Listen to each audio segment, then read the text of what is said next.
Hey guys, today we're talking about how to price your video work. Let's get started.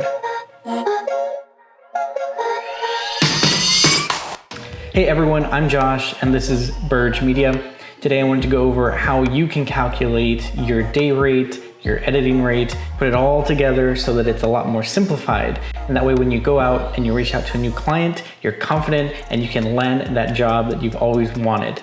So in the first part of this video, I'm going to explain why we do this and how we do this. And then at the end, I'm going to give you an example of how we do it and how I would do it on a project-to-project basis. Super simple. Okay, so the first thing I want to touch on is know your pricing off the top of your head. There's so many times where I potentially lost a job because I didn't have any pricing ready with me when I was talking to a potential client.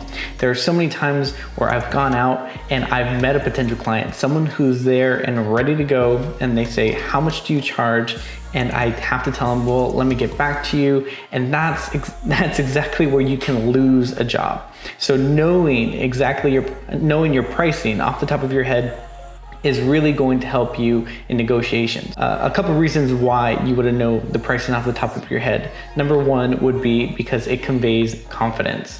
It shows that you know exactly what you're worth, you know why you're worth that, and you're confident in giving someone that price so that you can provide them with a quality that you normally provide other clients. The next thing is that it simplifies negotiations.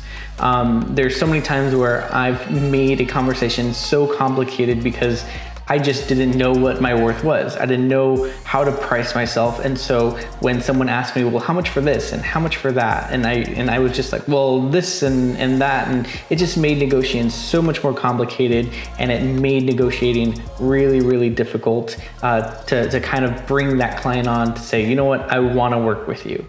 The next thing is it demonstrates experience. It shows, hey, you know what, I've done this before. I know exactly where my profit line is. I know if I can go higher or lower in my price, and it allows and it shows that you have that confidence and that you can provide that product for that client for the price that you've already set. So those three things are the reasons why you should have that pricing off the top of your head, and it should be simple. You should be able to make it very easy for the client to understand. Now, when you get into larger companies, when you're working with larger clientele, that's when clients start saying, all right, well, I know that I'm not going to have a price within like 5 minutes of meeting, my potential videographer or my potential ad agency. But as of right now, if you're a single person and you're running around and you're doing video production, you're doing commercials, and you're doing it for all like mom and pop shops, small pizzerias, things like that, people want to know that you've done things before, that you have the confidence, that you can give them a price that you can either negotiate on or that you can't. And that really ensures that you'll be prepared enough to take on their project. Okay, so the second thing is breaking down your pricing. And how are you gonna break that down? So the way that I've broken down my pricing is two ways. First thing you do is you break down your production costs, and the second thing is you break down your editing costs. This is going to make breaking down your pricing extremely easy because these are two different things that have and require two completely different skill sets. So the first thing is production. You want to have a day rate for your production, meaning how much do I need to make within an entire day of filming or within an entire day of working for a client? How much do I need to make so that I can still pay my bills, make profit, and then pay clientele? The second thing is what is my editing cost? And this is probably the most simplest for me because I just break my editing cost into a flat rate per minute. And we'll go over that right now. Okay, so let's go and break down the first example that I wanted to give you guys. This is going to be a fairly simple example with fairly low numbers. That way it's easy to understand. It's also going to be giving the example of a multiple day production with extra expenses like hiring talent, hiring crew, and renting some gear. And I broke them both up into our production rate and our day rate. Our production rate, which is our day rate, and our post-production rate, which is our editing rate. So let's jump into it. The first factor we want to look into is cost of living. Now, cost of living is how much it's the bare bones of what you need to make every single day you work so that you can pay your bills. This right here, this factor doesn't include how much money you want to make on top of your cost of living. It's just to survive. The next thing we want to talk about is desired profit.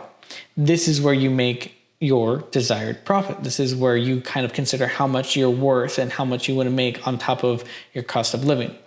Now, the example that I'm going over is for more or less of a college student, so these numbers are low. So that college student's cost for living to work a single day in video production would allow them to only need $150 per day to just pay their bills. Now, when we jump to desired profit, normally what I tell people is take your cost of living and multiply that by 2, right? So you multiply that by 2 and you get 300. If your cost per living is higher, then obviously your desired profit is going to be higher. The other thing is that this desired profit it's not tied to a specific number. It doesn't have to be double the cost of living. It could be way more. It could be a little less. And the reason for that is because you determine what you want to make in profit. Your skill level, your popularity in your field, and then the quality of work that you put out will all determine your desired profit. Obviously, you're not going to be trying to get, 100 times your cost of living if your video production is still getting off the ground. You've only been in a couple months. This desired profit is going to be based off of what you believe your worth is. After that, we're going to be charging for gear. Now, this was something that always confused me. It was something that never really made sense, but I always heard people asking about this. I've had companies ask me, charges for, what are you charging for your gear rates? Because they've had clientele that charge them for using their own gear on their own projects. And really what this gear rate is so that you can protect your gear, so you can maintain your gear, and so you can future-proof your gear, right? So this number, the way that I get this number is that I take all my gear and I multiply and I add all the cost up. So if it's a camera, a gimbal, or whatever, I take all of that and I put it all together and I get a price, and then I multiply that by a percentage. So let's say this college student had a camera, a gimbal, and a microphone, and everything came out to about $3,000. Well, he's going to take that $3,000, he's going to multiply it by 0.5, and then he's going to get a gear cost or a gear charge, and that's $150. Now, you normally use this $150 to pay for like gear insurance, to put in a fund so that later on you can buy the next better camera, or you could just use it as profit. But charging for gear will allow you to save some money so that you can either have protection for the future. Now, after that, we add all these numbers up, right? Obviously 150 and 150, you get 300 plus the desired profit that you want is another 300, and we get our day rate. Our day rate is going to be $600. That's what this college student would be charging to go out and shoot one full day of production, right? And this is just him. This is just the gear that he owns. And if you multiply that by 3 days, let's say it's a full 3-day production, his 3-day production just for going out and shooting is $1,800, right?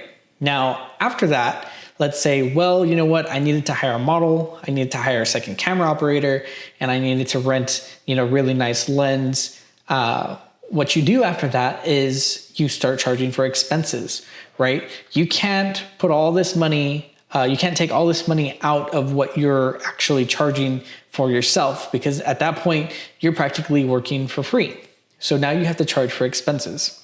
And so the way that expenses work is more or less the way that gear works.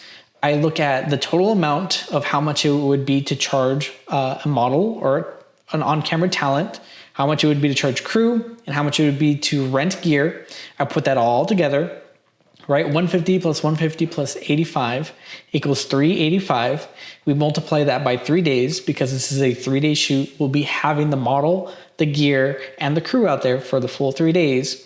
And we multiply that by 3 and we get 1,155.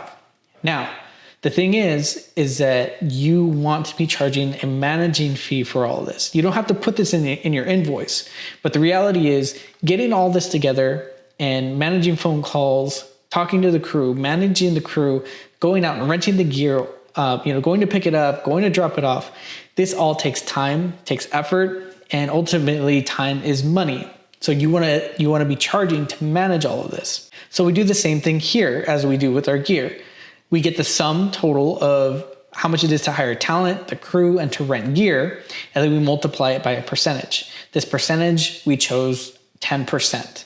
And so to manage all this, not to actually go out and hire everyone and rent the gear, just to manage it is going to be $115.50, right?